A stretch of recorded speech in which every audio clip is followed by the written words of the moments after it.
అందరికీ నమస్కారం. నేను మీ Ashok Kumar. Welcome to our channel. జమిలీ ఎన్నికలు గత కొద్ది సంవత్సరాలుగా ఈ యొక్క జమిలీ ఎన్నికల పైన అందరిలోనూ దేశవ్యాప్తంగా ఇదే చర్చ అంటూ జరుగుతోంది. ఓడిపోయినటువంటి కాంగ్రెస్ ప్రభుత్వం కావచ్చు, అదేవిధంగా మన రాష్ట్రంలో వైసీపీ వాళ్ళు కావచ్చు, రకరకాలుగా జమిలీ ఎన్నికలు అని చెప్పి ఆశపడుతున్నారు ప్రస్తుతానికి.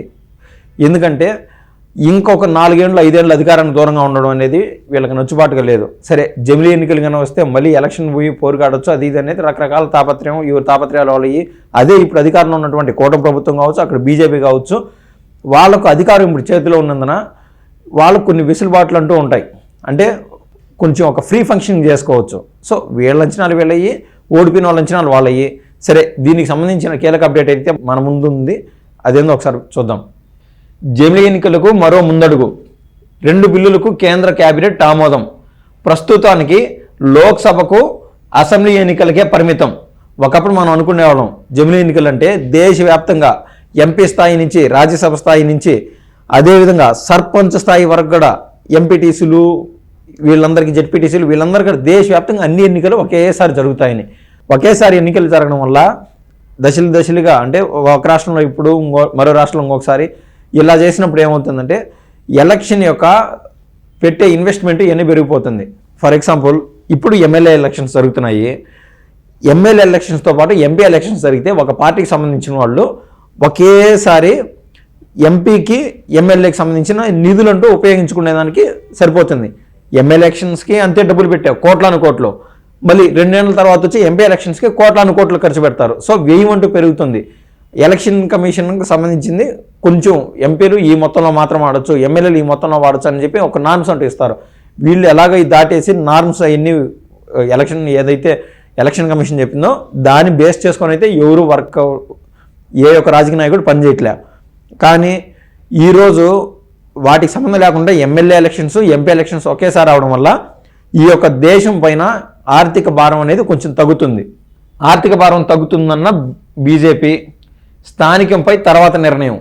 ఇందాక చెప్పాను కదా, ఎంపీటీసీలు కావచ్చు, జెడ్పీటీసీలు కావచ్చు, సర్పంచ్లు కావచ్చు, వీటిపైన వెనకటికి నిర్ణయం అనేది తీసుకుంటారు. ప్రస్తుతానికైతే కేవలం ఎమ్మెల్యే ఎలక్షన్స్, ఎంపీ ఎలక్షన్స్ ప్రతి రాష్ట్రానికి సంబంధించి వీటిపైన అయితే నిర్ణయం అంటూ తీసుకోవడం జరిగింది.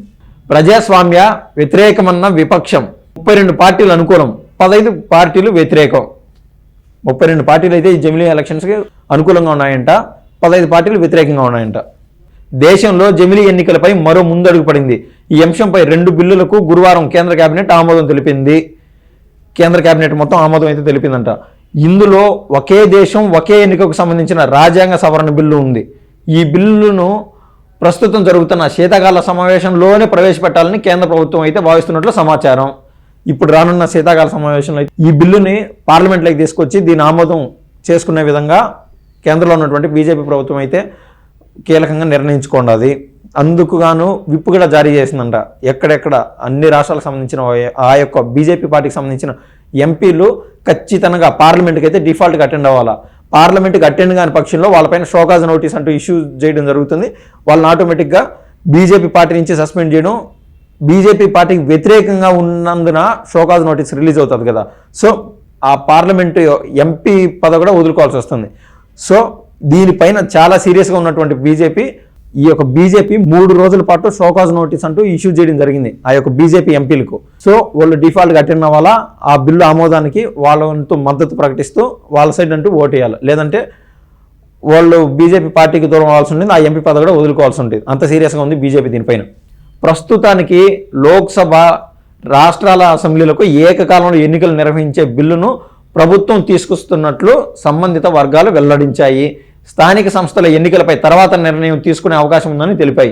కోవింద్ కమిటీ సిఫార్సులతో లోక్సభ, అసెంబ్లీ ఎన్నికలతో పాటు స్థానిక ఎన్నికలకు నిర్వహించాలని మాజీ రాష్ట్రపతి రామ్నాథ్ కోవింద్ ఆధ్వర్యంలోని కమిటీ సిఫార్సు చేసింది. ఇందుకోసం 2 రాజ్యాంగ సవరణ బిల్లును ప్రవేశపెట్టాలని సూచించింది. అయితే స్థానిక ఎన్నికల విషయాన్ని ప్రస్తుతానికి పక్కన పెట్టిన కేంద్రం లోక్సభ, అసెంబ్లీ ఎన్నికలపైన తీసుకొచ్చిన బిల్లులకు పచ్చజెండా అయితే ఊపింది.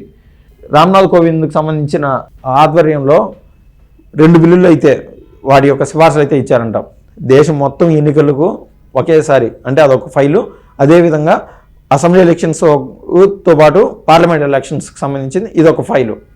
ఈ 2 ఫైల్స్లో ఒక ఫైల్స్ని ఏది బీజేపీ అయితే ఆమోదం తెలిపింది. ఎమ్మెల్యేలకు ఎంపీలకు ఒకేసారి ఎలక్షన్ జరిగే విధంగా స్థానిక ఎలక్షన్స్ అనేది నెమ్మదిగా చూద్దాంలే అని చెప్పి ఒకదానికైతే పచ్చ జెండా ఊపేసింది. దీనికి 50% రాష్ట్రాల ఆమోదం తెలపాల్సిన అవసరం లేదని సంబంధిత వర్గాలు వెల్లడించాయి. దీనికి దేశం మొత్తం ఎలక్షన్స్ జరిగే విధంగా మన యొక్క పార్లమెంటు వ్యవస్థ యొక్క గొప్పతనం ఏంటంటే మా రాష్ట్రం మీ రాష్ట్రం లేదా నార్త్ ఇండియా సౌత్ ఇండియా అని డివైడ్ చేసే ప్రకారం ఉంటాయి కాబట్టి సో రాష్ట్రాలతో పని లేదు. కేవలం పార్టీలు ఏవైతే నిర్ణయం తీసుకుంటాయో ఏ యొక్క ఎంపీలు ఎటు సైడ్ అయితే నిల్చుంటారో ఏది మోజవాని ఓటు ప్రకారం పార్లమెంట్లో వాళ్ళు ఏదైతే ఫైనల్ నిర్ణయం తీసుకుంటారో వాళ్ళు గెలిచినట్లు. సో ఈ జమిలీ ఎన్నికలకు దాదాపు ఈ యొక్క కేంద్రం ఏదైతే నిర్ణయం తీసుకున్నదో ప్రస్తుతం ఉన్నటువంటి బీజేపీ ప్రభుత్వం దానికైతే ఆమోదం అయితే ఖచ్చితంగా దక్కేటట్లయితే మనకు చూస్తుంటే కనిపిస్తోంది. స్థానిక ఎన్నికలను వాటాతో కలిపి నిర్వహించాలంటే రాజ్యాంగ సవరణతో పాటు 50% రాష్ట్రాల ఆమోదం తప్పనిసరి అని రామ్నాథ్ కోవింద్ సిఫార్సులు చేసిన రాష్ట్రాలు అంటే 28 రాష్ట్రాలు ఉన్నాయి కదా, కనీసం 14 రాష్ట్రాలు అయితే ఒప్పుకోవాలని. సో దానికి బీజేపీ పూర్తి వ్యతిరేకంగా కనిపిస్తోంది. ఫైనల్గా కేంద్రంలో ఉన్నటువంటి ప్రస్తుత బీజేపీ పార్టీ ఏదైతే అనుకుంటుందో అదైతే కీలకంగా జరిగేటట్లు మనకైతే కనిపిస్తుంది. ఇది ఇవాళ జమిలీ ఎన్నికలకు సంబంధించిన ముఖ్యమైన విషయం. మరో విషయంతో మరోసారి మేము ముందుకు వస్తాను. ధన్యవాదాలు.